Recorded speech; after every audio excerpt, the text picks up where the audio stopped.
Hey guys, welcome back to the Balaji Study Point and Geo Foundation। आज हम लेके आए हैं कक्षा 10 के साइंस को स्टार्ट करने जा रहे हैं और वो भी लेसन फर्स्ट से।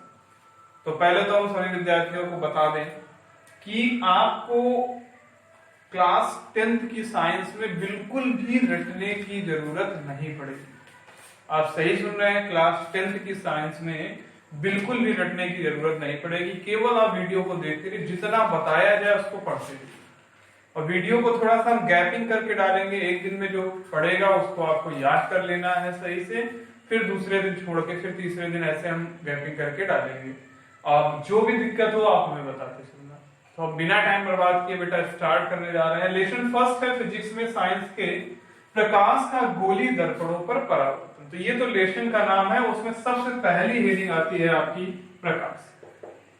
कौन सी आती है बेटा? प्रकाश। तो थोड़ा सा तेज बोलेंगे हम, तो आप थोड़ा सा फास्ट लिखते चलेंगे।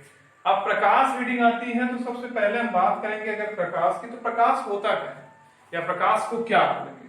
तो उसमें दिया हुआ है, हम पढ़ते भी है कि प्रकाश एक प्रकार की ऊर्जा है जो वस्तुओं को देखने में सहायता प्रदान करती है, जो वस्तुओं को देखने में सहायता प्रदान करती है। और इसका रियल एग्जांपल भी जानते हैं। अगर किसी कमरे में है, अंधेरा में कुछ देखना नहीं दिखाई देता है, जैसे आपने कोई लैंप या बल्ब ऑन किया वैसे ही आपको दिखाई देने लगता है।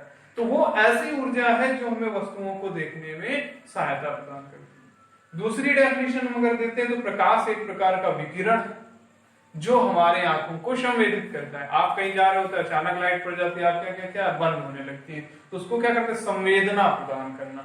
मतलब एक प्रकार का विकिरण है जो हमारी आंखों को संवेदित करता है। ठीक है, क्लियर बेटा?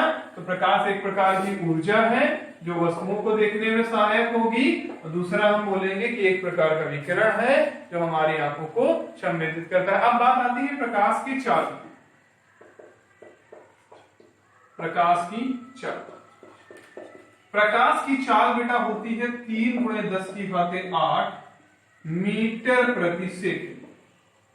3 × 10⁸ मीटर प्रति सेकंड, मतलब इतने मीटर एक सेकेंड में चलता है। तभी बेटा सूर्य से जो पृथ्वी का फैलाता है प्रकाश, वो 8 मिनट 22 सेकेंड, लगभग 22 सेकेंड में पृथ्वी पर आ जाता है। मतलब इतनी तेज चाल है, तभी इतनी लंबी दूरी तय आसानी से करके आ जाता है। तो प्रकाश की चाल को हम याद रखेंगे बेटा। चाल के लिए हमने यूनिट पढ़ रखा है, मीटर प्रति सेकेंड होता है, और होती कितनी है? 3 × 10⁸ मीटर प्रति सेकेंड स्क्वायर। प्रॉब्लम तो नहीं। अच्छा, एक चीज और आता है, एक आता है हमारा स्पेक्ट्रम। ये थोड़ा सा ओवर टॉपिक है लेकिन आप समझ सकते हैं। स्पेक्ट्रम में एक आता है दृश्य स्पेक्ट्रम, जिसको आप पढ़ेंगे थोड़ा सा। दृश्य स्पेक्ट्रम का मतलब वो होता है कि वो स्पेक्ट्रम जिसमें प्रकाश की तरंगदैर्घ्य होगी तो उस प्रकाश को हम देख पाएंगे। जैसे हम लोग दृश्य स्पेक्ट्रम की जो तरंगदैर्घ्य रेंज पढ़ते हैं 3900 एंगस्ट्रॉम से 7800 एंगस्ट्रॉम के बीच की जो दूरी होती है या जो रेंज होती है उसको बोलते हैं दृश्य स्पेक्ट्रम। कहीं कहीं इसको 40 ले लिया जाता है, तो आप चाहो तो 4000 भी लिख लो या 3900 लिख लो। एंगस्ट्रॉम का मतलब होता है 1 एंगस्ट्रॉम = 10⁻⁻10 मीटर। ठीक है, तो इसको बोलते हैं दृश्य स्पेक्ट्रम। इसके पहले मिलता है हमको पराबैंगनी स्पेक्ट्रम, उसके बाद मिलता है ऑरक। तो उसमें कोई बात नहीं करेंगे, हम लोग बात करेंगे दृश्य स्पेक्ट्रम। तो उसके लिए रेंज भी जान लीजिए आप, 3900 एंगस्ट्रॉम से 7800 एंगस्ट्रॉम। तो इतना क्लियर बेटा हमने पढ़ लिया प्रकाश की चाल, स्पेक्ट्रम के बारे में थोड़ा सा। अब आपके ही लेसन में आगे आपकी हेडिंग है प्रकाश का परावर्तन।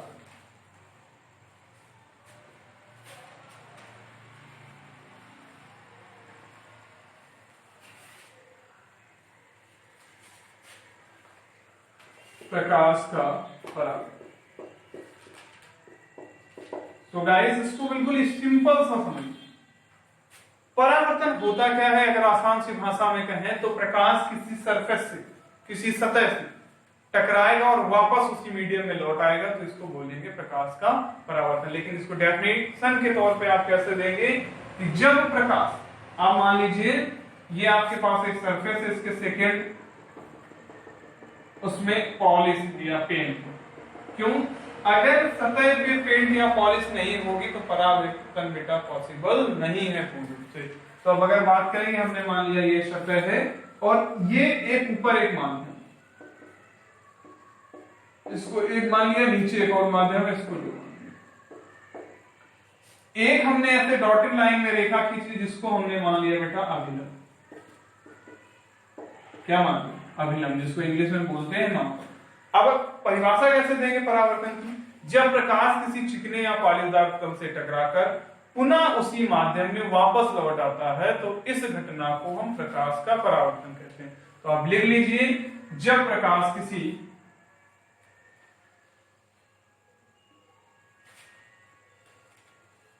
चिकने या पालीदार तल से टकराकर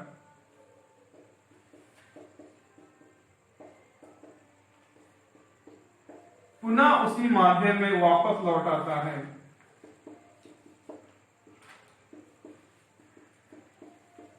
तो इस घटना को हम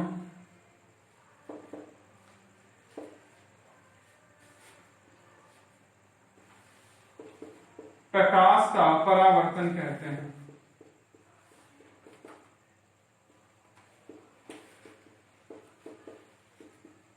तो इस घटना को हम प्रकाश का परावर्तन कहते हैं, रिफ्रैक्शन ऑफ द लाइट। ठीक है ना? तो माध्यम हमने मान लिया था, एक ये था, एक ये था। ये हमारी एक चिकनी सतह है, यहाँ पे कोई बिंदु मान लीजिए हम, ये कोई मान लेंगे P है। तो क्या हुआ, प्रकाश आया, यहां से आपतित हुआ, इस सतह से टकराया, पॉलिश थी जो दूसरी से माध्यम में जा नहीं पाया और पुनः उसी माध्यम में लौट गया, और इसी घटना को हम लोगों ने बोला प्रकाश का परावर्तन। तो आपने आसान तरीके से बिल्कुल लिख लिया होगा कि जब प्रकाश किसी चिकने या पालीदार तल से टकराकर पुनः उसी माध्यम में वापस लौट जाता है तो इस घटना को हम प्रकाश का परावर्तन कहते हैं। बिल्कुल रटने की जरूरत नहीं, आप समझिए कि प्रकाश टकराएगा किसी चिकने या पालीदार माध्यम से, पुनः वापस लौट जाएगा। ऐसे आप इमेजिन कर लीजिए कि आपके पास कोई बॉल है, आपने किसी दीवार पे उसको मारा। अब दीवार को बॉल तो पार नहीं कर सकती, दीवार से टकरा के वापस लौट आए। ठीक उसी प्रकार प्रकाश क्या होगा, चिकने या पालीदार तल से टकरा के उसी मीडियम में वापस लौटा रहा है बेटा, तो ये क्या कहला रहा है, प्रकाश का परावर्तन। अब हम बात करते हैं प्रकाश के परावर्तन के नियम के बारे में। तो आप हेडिंग डाल लेंगे परावर्तन के नियम। बेटा दो नियम दिए गए हैं परावर्तन के, नियम नंबर 1 और नियम नंबर 2 की बात करेंगे। नियम नंबर 1 क्या है, बिल्कुल फिगर से ही आइडेंटिफाइड करना है आपको, इसी से सीखना है। ये जो किरण आती है इसको बोलते हैं आपतित किरण। यहां से टकरा के ये परिवर्तित हो जाती है तो इसको बोलते हैं परावर्तित किरण। और ये हमने बताया था, डॉटेड लाइन आपने ले रखी है या बना रखी है तो उसको बोलते हैं अभिलंब। एक चीज आप देख रहे हैं, तीनों एक बिंदु P पे मिल रहे हैं। यहां से कोई भी पॉइंट मान लीजिए, P जरूरी नहीं, ठीक है ना? तो हम नियम नंबर 1 क्या था कि आपतित किरण, परावर्तित किरण तथा अभिलंब। ध्यान से समझना बेटा, आपतित किरण, परावर्तित किरण तथा अभिलंब तीनों एक ही तल पर स्थित होते हैं या तीनों एक ही बिंदु पे मिलते हैं। सो बिल्कुल सिंपल सा था बेटा कि नियम नंबर फर्स्ट कि आपतित किरण, परावर्तित किरण व अभिलंब तीनों एक ही बिंदु पे मिलते हैं या एक ही तल पर स्थित होते हैं। रटने की कोई जरूरत नहीं, आप लिखोगे कैसे, परावर्तन के प्रथम नियम के अनुसार आपतित किरण, परावर्तित किरण तथा अभिलंब तीनों एक ही तल पे मिलते हैं। ठीक है ना? सेकेंड नियम अगर बात करेंगे तो आपतित किरण से जो एंगल बनेगा उसको बोलेंगे आपतन कोण, जिसे आई से आप प्रदर्शित करते हैं। किससे प्रदर्शित करते हैं, आई से। परावर्तित किरण से जो कोण बनेगा तो उसको बोलेंगे परावर्तन कोण, जिसको आर से प्रदर्शित करते हैं। इसके लिए कंडीशन ये होती है बेटा कि एंगल आई जो होगा इक्वल होगा एंगल आर। ये एक्सपेरिमेंटल है, देखा गया है कि आपतन कोण और परावर्तन कोण क्या होता है, सदैव बराबर होता है। तो नियम नंबर 2 में अगर बात करेंगे तो आप लिखोगे परावर्तन के दूसरे नियम के अनुसार आपतन कोण सदैव परावर्तन कोण के बराबर होता है। आपतन कोण सदैव परावर्तन कोण के बराबर होता है। आपको अगर चित्र याद है तो आप आसानी से पूरी डेफिनेशन दे सकते हो। सो गाइस आगे बढ़ेंगे इसी में हम।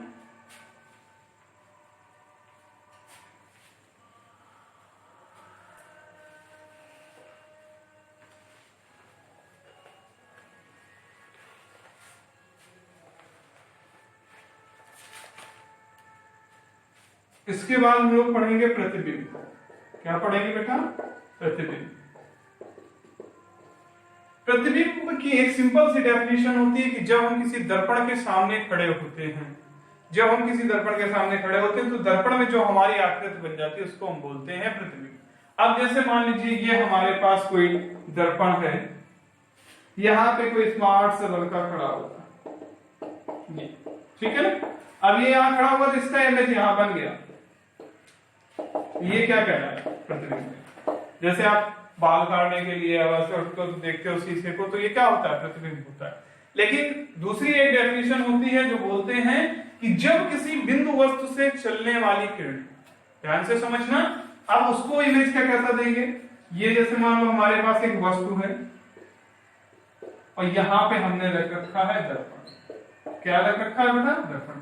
प्रतिबिंब की परिभाषा कैसे दोगे कि जब किसी बिंदु वस्तु से चलने वाली किरणें, किरणें कहां चलेंगी, वस्तु से चलेंगी बेटा, चल रही ये पहुंच गए दर्पण के पास। फिर से बेटा ध्यान देना कि जब किसी बिंदु वस्तु से चलने वाली किरणें परावर्तन के पश्चात उसी बिंदु पे आके मिलेंगी तो उसको बोलेंगे उस वस्तु का प्रतिबिंब कहते हैं। ये यहाँ से रिफ्लेक्ट होके फिर से कहाँ आएंगी, आपकी आंख में आएंगी, तब आपके यहाँ पे क्या बन जाएगा, इमेज बन जाएगा या प्रतिबिंब बन जाएगा। ठीक है ना। तो डेफिनेशन क्या हो गई बेटा, बिल्कुल आसान तरीके से, कोई भी प्रॉब्लम नहीं लेनी है आपको, कि जब किसी बिंदु वस्तु से चलने वाली किरणें परावर्तन के पश्चात उसी बिंदु पे मिलती हैं या मिलती हुई प्रतीत होती है। दो चीजें दी जा रही। अब दो क्यों दी जा रही, जहां मिलेगी एक्चुअल में वो वास्तविक प्रतिबिंब हो जाएगा बेटा, जहां मिलती हुई प्रतीत होंगी वो आपका आभासी प्रतिबिंब हो जाएगा। सो गाइस, बिंदु वस्तु से चलने वाली किरणें परावर्तन के पश्चात उसी बिंदु पे मिलती हैं या मिलती हुई प्रतीत होती हैं, तो इसे हम उस वस्तु का प्रतिबिंब कहते हैं। तो आप आसानी से लिख लेंगे बिल्कुल। अब हम बात करेंगे प्रतिबिंब दो प्रकार के होते हैं बेटा। फर्स्ट आप लिख लीजिए वास्तविक प्रतिबिंब, रियल इमेज।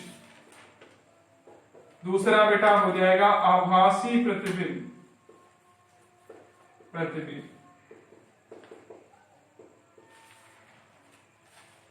ठीक है ना।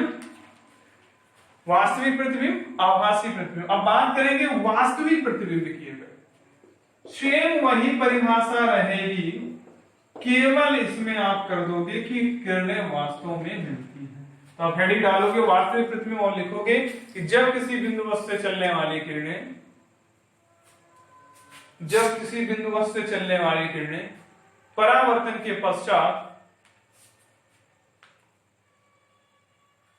उस वस्तु पर वास्तव में मिलती हैं,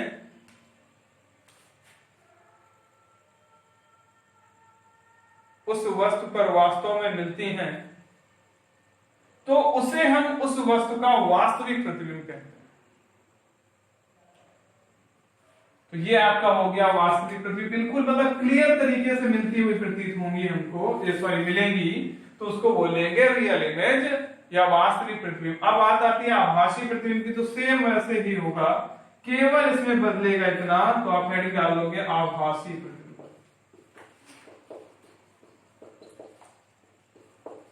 आभासी प्रतिबिंब में आप लिखोगे जब किसी बिंदु वस्तु से चलने वाली किरणें